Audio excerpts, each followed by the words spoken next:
여러분은 예술에 대해서 어떻게 생각하시나요? 제가 생각하는 예술은 바로 폭발. 헛소리 하지마 임마. 예술의 사전적 의미를 보면 미적 작품을 형성시키는 인간의 창조활동이라고 명시하고 있는데요. 제 개인적으로 예술을 요약하자면 아름다움, 감동을 느끼는 창작물이라고 생각합니다. 모두가 느끼시겠지만 예술이라 함은 대단히 모호한데요. 당장 예술하면 떠오른 미술 쪽만 해도 웅장함을 느낄 수 있는 중세 미술이나 현대인이 봐도 이해하기 힘든 현대미술까지 정말 다양하다고 볼 수 있습니다. 때문에 현대미술의 경우는 갑론을박이 심한 편이죠. 제 개인적으로 의견을 이야기하자면 저는 현대미술 또한 누가 뭐라 하건 그 가치를 인정해야 한다 파입니다. 전에는 했으나 없어진 멘트이기는 하지만 모든 의견은 존중받아 마땅하니까 말이죠. 그리고 이 말은 즉슨 동시에 그 미술을 비판하는 입장 또한 존중해야 한다고 봅니다. 솔직하게 예술이 예술 같아 보이지 않는데 뭐 어쩌겠어요. 그걸 무슨 배움이 부족하네, 예술을 보는 눈이 뭐하네 이런 식으로 나온다면 그거야말로 예술병, 홍모병에 걸린 거나 다름이 없죠. 그리고 여기 예술병에 오지게 걸려 욕먹고 있는 작품이 있으니 올해분의 망장 리뷰 OMR 그 36번째 작품 작화, OST까지 때깔은 기가 막히게 뽑혔는데 서사 하나로 모든 걸 말아먹은 작품 쏘아올린 불꽃, 밑에서 볼까 옆에서 볼까입니다.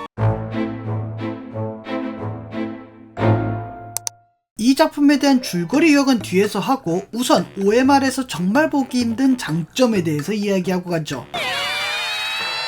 이 작품 솔직하게 얘기해서 작화 하나만큼 정말 기가 막히는데요. 어느 정도인고 하니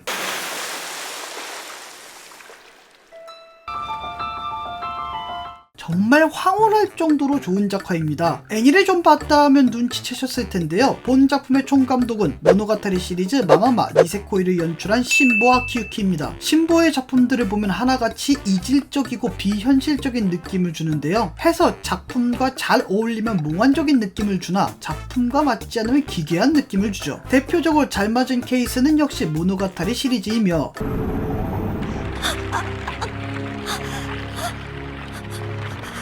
극단적으로 안 맞는 케이스는 니세코이입니다. どこで買ったの？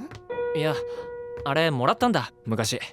10年くらい前。 물론 니세코이는 나름 성공한 작품이기는 하지만 러브 코미디에서 신보의 연출은 좀 튀는 감이 있었죠. 많은 분들이 메카쿠시티 액터즈나 페이트 엑스트라를 생각하셨을 텐데 저 둘은 연출이 작품을 망쳤다기보다는 서사가 작살난 케이스라 이번 작품하고 똑같은데? 여하튼 이번 쏘아올린 불꽃에서 신보의 연출은 아주 잘 어울린 케이스라고 생각이 듭니다. 겉만 보면 이 작품은 평범한 로맨스물처럼 보이지만 이 작품은 회기라는 요소가 포함되어 있는 판타지물. 그러다 보니 초반부 평범한 일상이 펼쳐지기는 하지만 그 속에서 신보의 연출이 섞임으로써 묘한 이질감을 주죠. 때문에 중반부에 진신 뜬금없이 회기라는 요소가 나오지만 딱히 막 어색하다는 느낌을 주지는 않습니다. 미리 얘기하는 거지만 진짜 신보 연출 덕분에 그나마 이 부분이 어색하지 않다고 느낀 거지 신보 연출 아니었으면 진짜 더 욕 처먹었을 거예요. 또한 중반부에 나오는 폭주시 또한 평평하게 터지는 모습, 마치 꽃이 펼쳐지는 듯한 모습 등 이 세상이 다른 세상이라는 것을 잘 드러나게 아주 기가 막히게 연출했다고 생각합니다. 그리고 OST 사실 이거 딱 하나로 정리됩니다. 타상연화.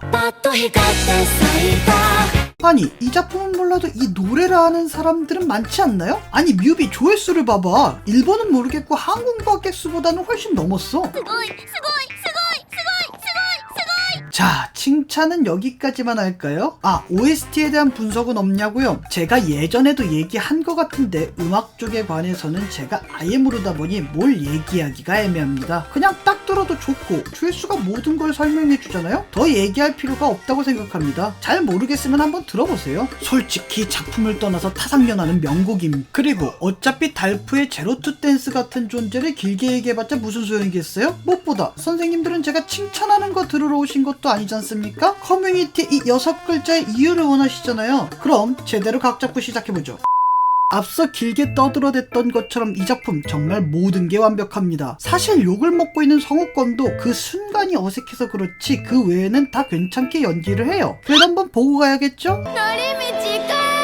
여하튼 모든 게 나쁘지 않습니다. 딱 하나 빼고요. 서사. 진짜 서사 하나가 모든 걸 망쳐버립니다. 도대체 어느 정도인가? 진짜 있는 그대로 짧게 요약해볼게요. 여름방학 직전이자 축제날인 어느 날 수영장 청소를 하게 된 노리미치와 유스케. 그런데 수영장에 있는 나즈나와 만나게 되고 뜬금 셋이서 50m 수영 내기를 해 나즈나 1등 유스케 2등 소원으로 유스케한테 사귀자고 고백하지만 싫다고 잠수 타버리는 유스케. 나즈나는 노리미치와 우연히 만나게 되어 노리미치랑 데이트를 하게 되려는 찰나 엄마한테 끌려가게 되고 열받은 노리미치는 유스케를 패버리고 안되겠다 회귀합시다 해서 유리구슬을 던져 회귀. 이번에는 본인이 2등을 해서 나즈나와 데이트를 하게 되는데 사실 나즈나는 어머니의 재혼 때문에 이사가기 싫어 노리미치와 야간 도주를 하려고 한 건데요. 하지만 중간에 들켜 명언 남기고 실패. 안되겠다 회귀합시다 던지고 회귀하고 따돌리는 데 성공하고 기차에 탑니다. 하지만 중간에 나즈나를 좋아하는 유스케와 어머니에게 들켜 쫓기는 신세가 되어버리는데 안되겠다 회귀합시다. 다시 회귀에 들키지 않고 둘이 바다로 야간 도주 성공. 그렇게 바다에서 키스하고 다음 세계는 어떤 세계일까 하면서 헤어지고 계약이 되었는데 노리미치군 실종. 끝.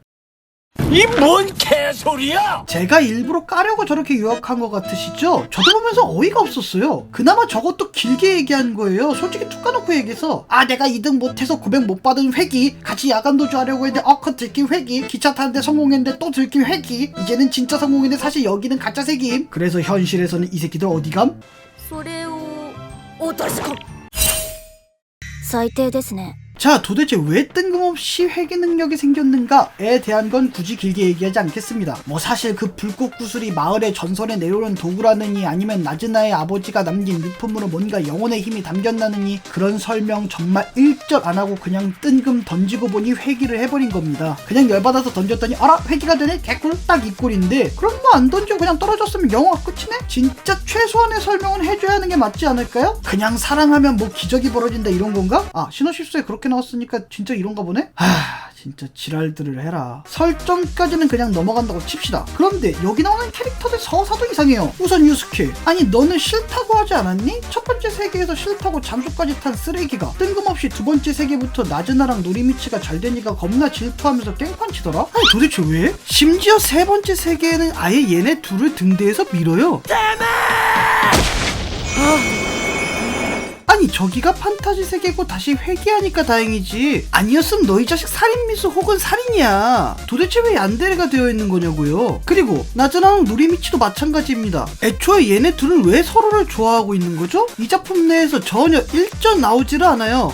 원작에서 사실 얘네 둘이 어렸을 때부터 친구 다 필요 없고요. 이 씨발 이게 뭐 시리즈물입니까? 아니면 마블 시네마틱 유니버스입니까? 내가 사전 지식을 준비하고 영화를 봐야 하게? 그러다 보니까 노리미치가 첫 번째 세계에서 그냥저냥 웃으며 넘기는 유스케를 보고 열받아서 팬 것도 이해가 안 가고 세 번째 세계에서 나즈나랑 야간 도주를 하는 것도 이해가 안 돼요. 아니 도대체 니들이 언제부터 그렇게 절절하게 사랑해서 같이 야간 도주를 하냐? 물론 사랑에 미칠 나이이기도 하니 야간 도주를 할 수는 있어요. 뭐 토라도라에서도 야간 도주를 하고 내여기에서는 결혼식까지 하니까 하다못해 그 옛날 사랑에 미쳐 결국 둘 다 죽게 되는 로미오와 줄리엣도 10대 꼬맹이들이 만난 지 5일 만에 그 지랄을 했다고 하니 그래 거기까지는 이해해주겠는데 니들이 눈에 하트 뿅뿅할 만한 상황이 전혀 없지 않았니? 아니 최소한의 사랑의 감정이 생길 만한 순간에 줘야 할 거 아니야. 그런 게 진짜 일절 네버 없어요. 첫눈에 반했다는 것조차 없다고요. 또 누군가는 그런 얘기를 하겠죠. 감성적인 작품에서 이성을 가져다가 붙이면 안 된다고. 네 제가 진짜 극강의 F거든요. 근데요 감성적인 것도 정도가 있어요. 그 최소한의 서사는 필요하다는 얘기입니다. 아니 진짜 하다못해 스즈메의 문단속 마냥 얼굴이 모든 걸 설명을 해주던가. 봐봐 얼마나 개연성 있는 얼굴이야. 저 정도는 돼야지.